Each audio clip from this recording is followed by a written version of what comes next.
الحمد للہ والصلاة والسلام علی رسول اللہ وعلی آلہ وصحبہ ومن اہتدى بہداہ اما بعد فقد روى الامام البخاری ومسلم رحمهم اللہ تبارک وتعالی فی صحیحیہما من حدیث اتبان بن مالک الانصاری رضی اللہ عنہ وفیہ فإن اللہ حرم علی النار من قال لا الہ الا اللہ یبتغی بذلک وجہ اللہ۔ کتاب التوحید کے پہلے باب فضل التوحید وما یکفر من الذنوب کے اندر حدیث عبادہ بن صامت جو عقیدے کے باب میں بڑی اہم اور مشتمل حدیث ہے، اس کا درس ہم اپنی ایک گزشتہ مجلس میں لے چکے ہیں۔ اس وقت آج کے درس میں اسی باب اول کی ایک حدیث جو اتبان بن مالک انصاری رضی اللہ عنہ سے ہے، اور ایک طویل حدیث ہے، صحیح بخاری کے اندر، مسلم کے اندر بھی حدیث ہے۔ اس حدیث کا ایک چھوٹا سا ٹکڑا صاحب کتاب نے توحید کی اہمیت اور فضیلت کو اجاگر کرنے کے لیے ذکر کیا ہے۔ رسول گرامی صلی اللہ علیہ وسلم نے فرمایا ان اللہ حرم علی النار، یقیناً اللہ نے جہنم پر حرام کیا اس شخص کو جس نے لا الہ الا اللہ کہا۔ لا الہ الا اللہ کے کہنے والے کے لیے اللہ نے جہنم کو حرام کیا، مگر کیسا کہنا؟ ایسا کہنا جس سے اللہ تعالیٰ کی رضا اور خوشنودی حاصل ہو۔ یبتغی بذالک وجہ اللہ، اللہ کا وجہ، چہرہ، اللہ کے لیے وجہ ہے، اللہ کے لیے ہاتھ ہے، اللہ کے لیے پاؤں ہے۔ صفات جو ہے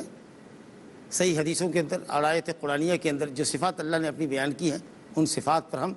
بلا کیفیت کے، بلا تمثیل و تشبیہ کے ایمان رکھتے ہیں،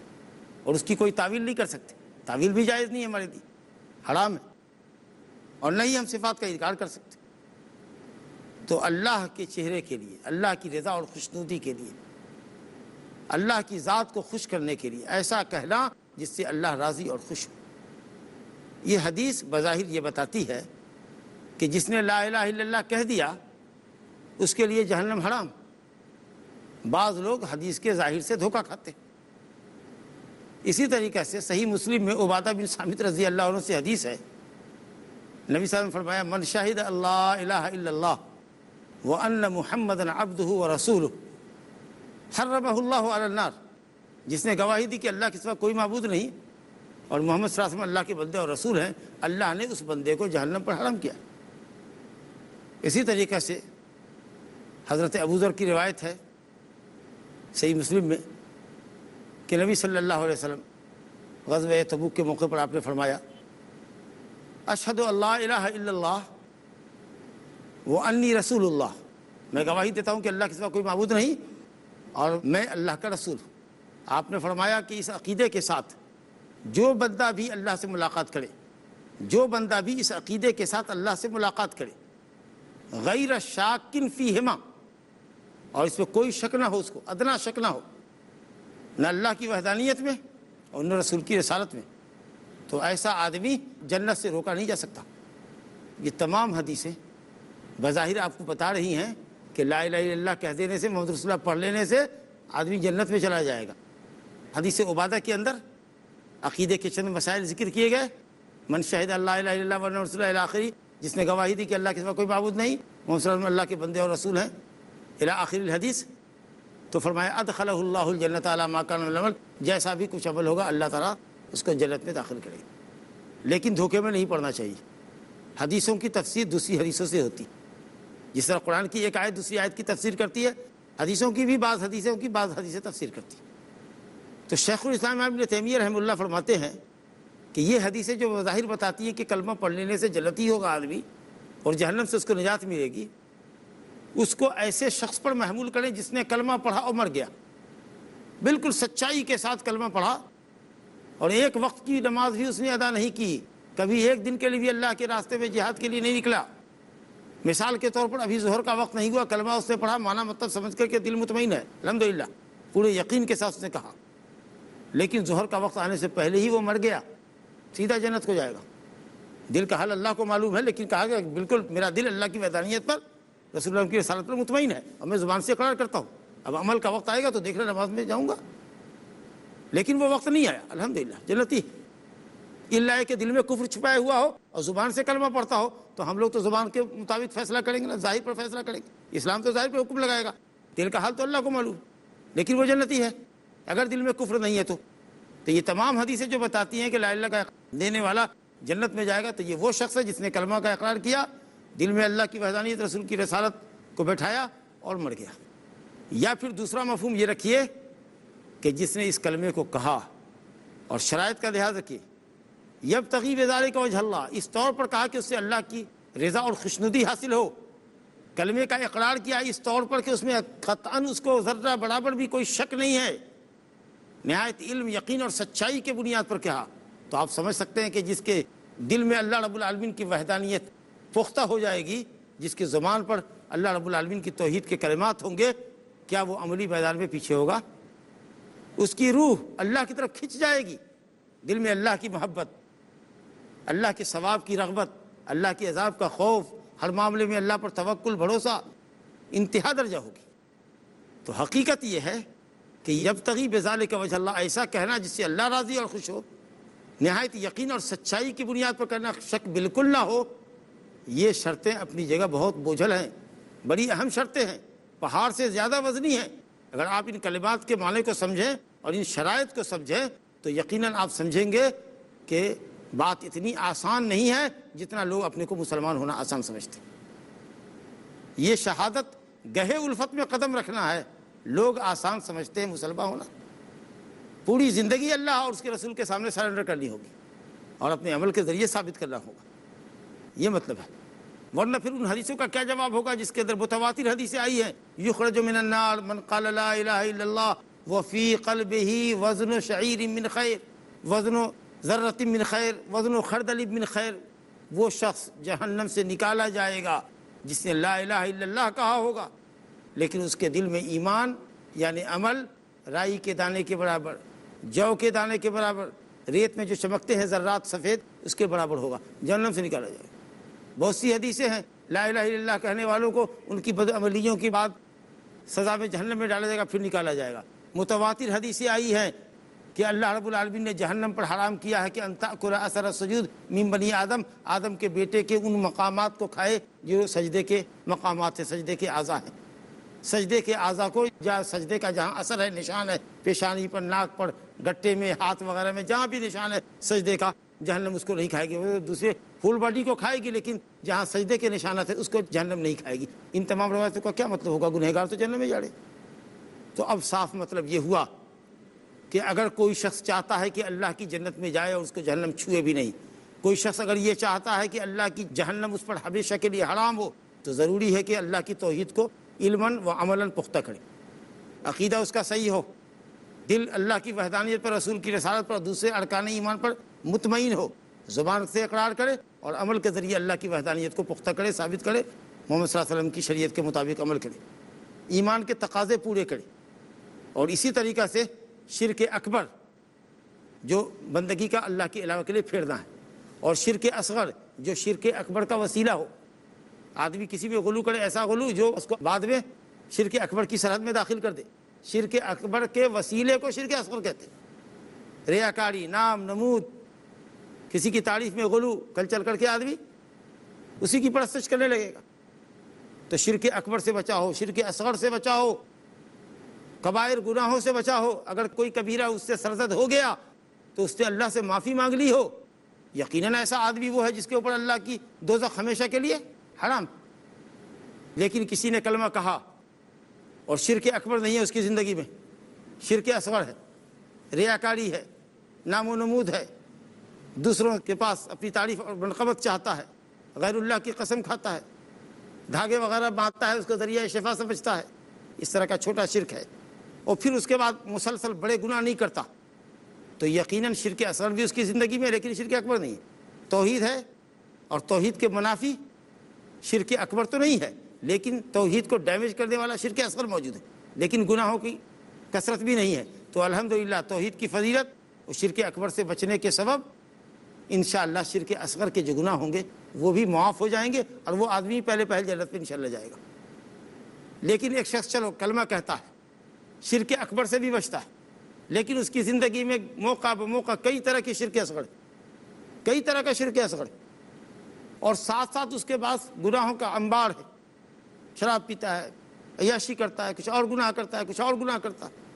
تو آپ سمجھ سکتے ہیں کہ شرک اصغر کا گناہ جس سے اس کی توحید ڈیمیج ہو گئی، ناقص ہو گئی، اور اس کے ساتھ ساتھ گناہوں کی کثرت بھی ہے، گناہ کبائر کی، تو یہ تمام کچھ چیزیں مل کر کے ہو سکتی ہیں کہ اس آدمی کو جہنم میں لے جانے کا ذریعہ بن جائے، اور جہنم اس پر حرام نہ ہو، اگر اللہ چاہے تو اس کو جہنم میں ڈال دے، اور یہ اس کا عدل و انصاف ہوگا، کیونکہ اس کی زندگی میں شرک اصغر ہے اور گناہ کبائر کی بھی کثرت ہے۔ تو یہ سب علماء نے تفسیر کی ہے، شیخ الاسلام ابن تیمیہ وغیرہ کی تحریروں میں یہ تفصیلات ملتی ہیں۔ تو بہرحال اگر جس نے لا الہ الا اللہ کہا اس طور پر کہ اس سے اللہ راضی اور خوش ہو، اور ظاہر ہے کہ اللہ صرف زبان سے کلمہ پڑھنے سے راضی اور خوش کبھی نہیں ہو سکتا، تو جس نے اس طریقے سے کلمے کو علماً و عملاً سمجھا اور اس کے تقاضے پورے کیے اور شرک اکبر اور اصغر سے بچا، معصیتوں سے بچا، الحمدللہ جہنم حرام، ہمیشہ کے لیے حرام، چھوئے گی بھی نہیں اس کو،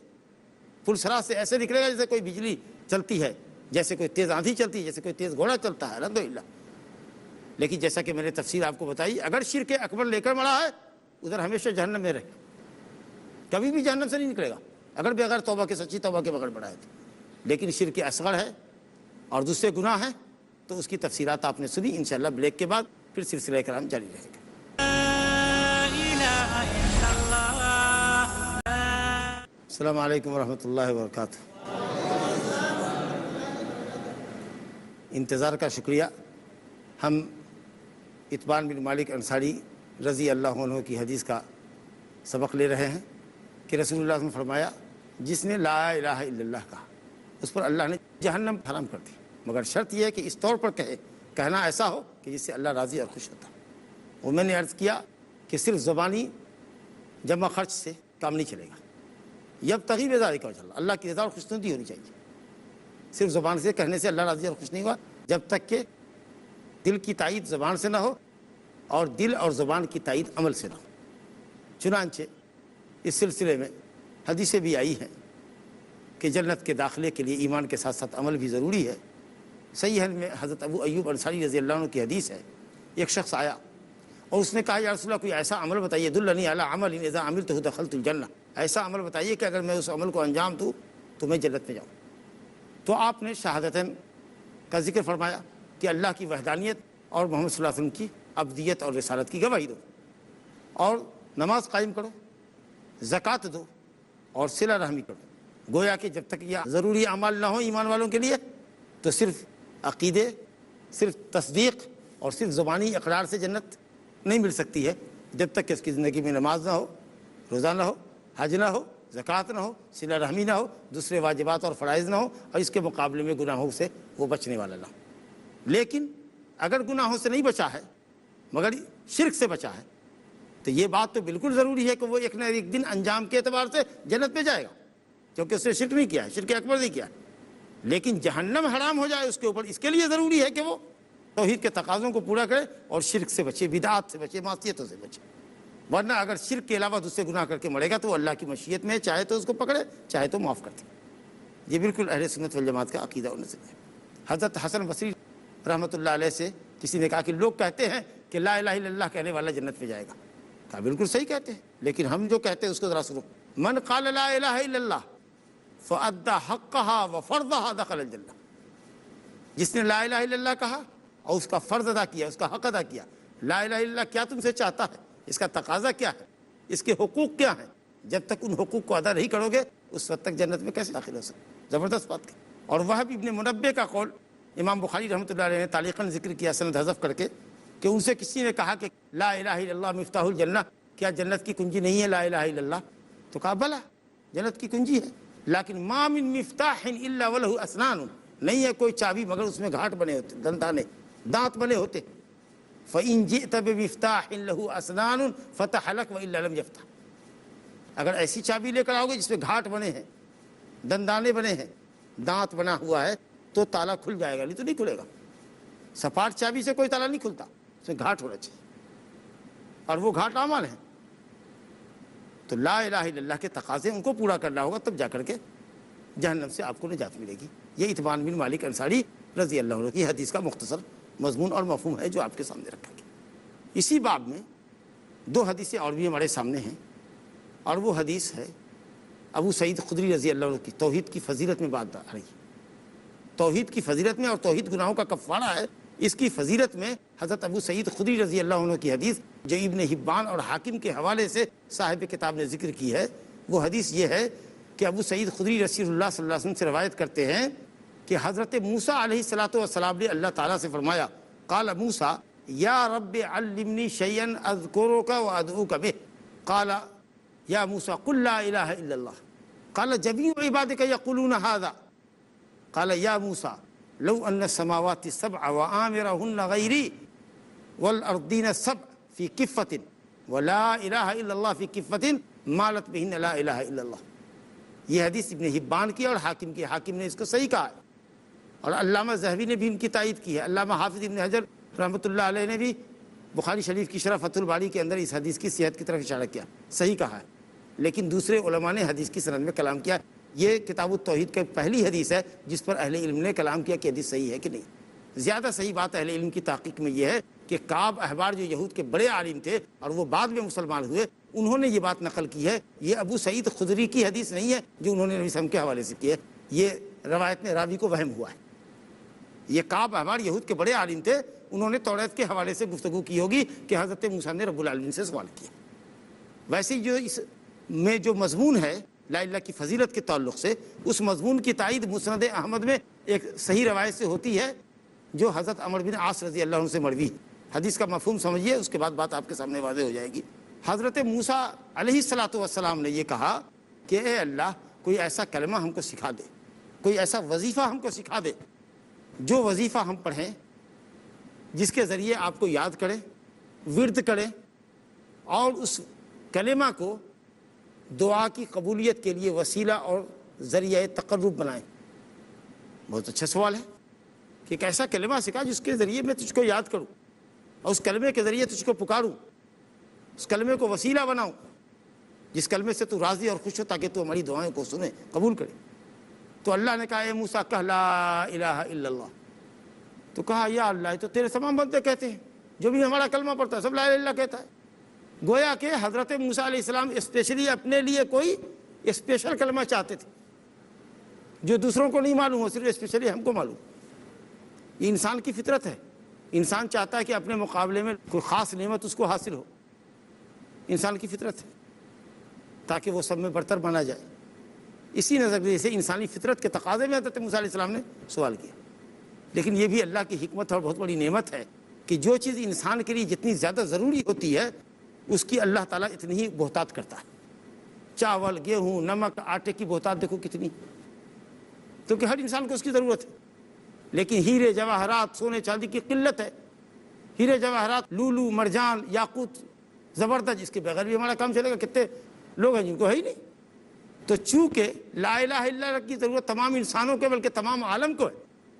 اس لیے یہ کلمہ افضل الذکر ٹھہرایا گیا، سب سے بہتر ذکر، افضل ذکر، کیونکہ اس کا کہنا آسان ہے۔ ہر عالم، ہر جاہل لا الہ الا اللہ کہہ سکتا ہے، اس کا معنی سمجھ لے اور کہے۔ بچہ 2 سال کا ہوتا ہے، ماں اس کو سکھاتی ہے، بولا لا الہ الا اللہ، لا الہ سیکھ لیتا ہے، 2 سال کا بچہ لا الہ سیکھ لیتا ہے۔ یہ کوئی لمبا چوڑا کلمہ نہیں ہے کہ اس کو سیکھنے کے لیے 10 سال کی عمر چاہیے، اور سب سے عظیم معنی پر مشتمل ہے کیونکہ توحید کا کلمہ ہے۔ تو اس سے افضل ذکر کیا ہوگا؟ کہا موسیٰ اس سے افضل ذکر نہیں۔ اور فضیلت اللہ نے بتائی، یہ فضیلت حضرت موسیٰ علیہ السلام کو معلوم نہیں تھی۔ گویا بعض انبیاء بھی ہوتے ہیں جو کسی کلمے کی فضیلت کے جاننے کے محتاج ہوتے۔ کہا موسیٰ تمہیں کیا معلوم اس کلمے کی اہمیت اور عظمت؟ اس کلمے کو ایک پلڑے میں رکھ دو، اور 7 آسمان اور اس کی مخلوقات جس میں آباد ہیں سوائے میرے، کیونکہ اللہ رب العالمین 7 آسمان کے اوپر عرش پر ہے، تو میری ذات کو ہٹا کر ساتوں آسمان، اس میں بسنے والی مخلوقات، چاند، سورج، شمس و قمر اور کواکب، ستارے، فرشتے اور بھی جتنی چیزیں ہوں گی، اور ساتوں زمین، گویا معلوم ہوا کہ زمین بھی سات ہے، جیسے سات آسمان ہے ویسے طبق زمین کے بھی سات، ان سب کو ایک پلے میں رکھو اور لا الہ الا اللہ کو ایک پلے میں رکھو تو لا الہ الا اللہ کا پلہ جھک جائے گا،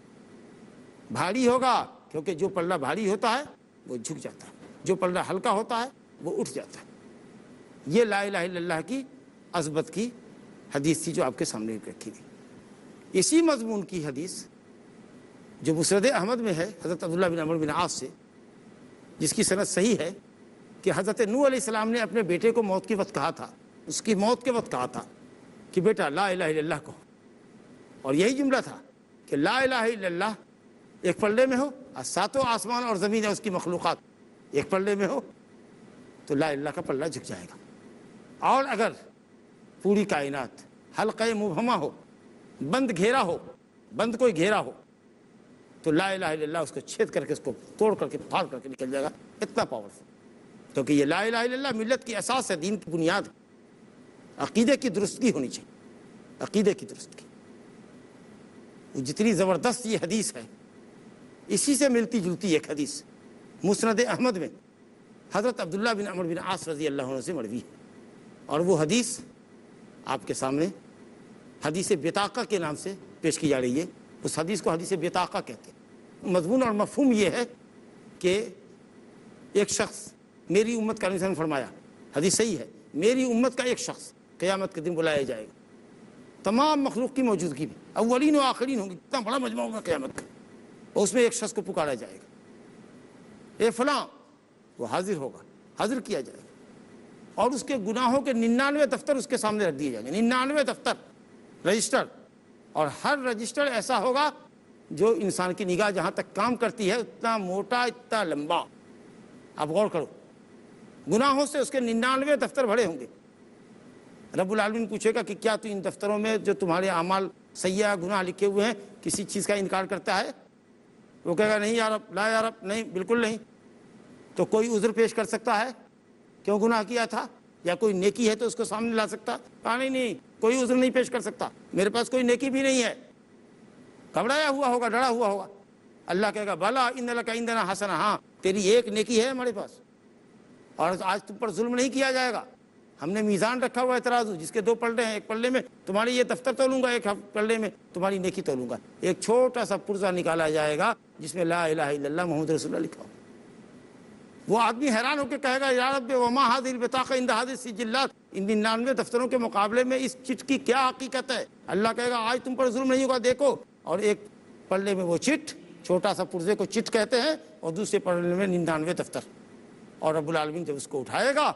تو لا الہ الا اللہ کے چٹ والا پلڑا جھک جائے گا، بھاری پلڑا جھک جاتا ہے، 99 دفتر ہلکے پڑ جائیں گے۔ اللہ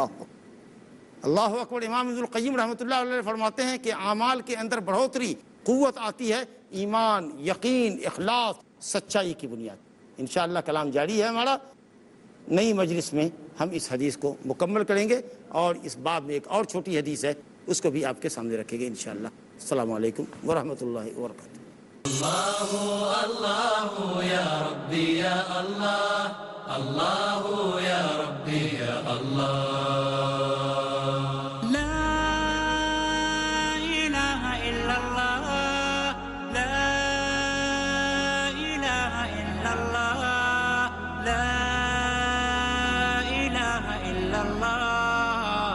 محمد رسول اللہ،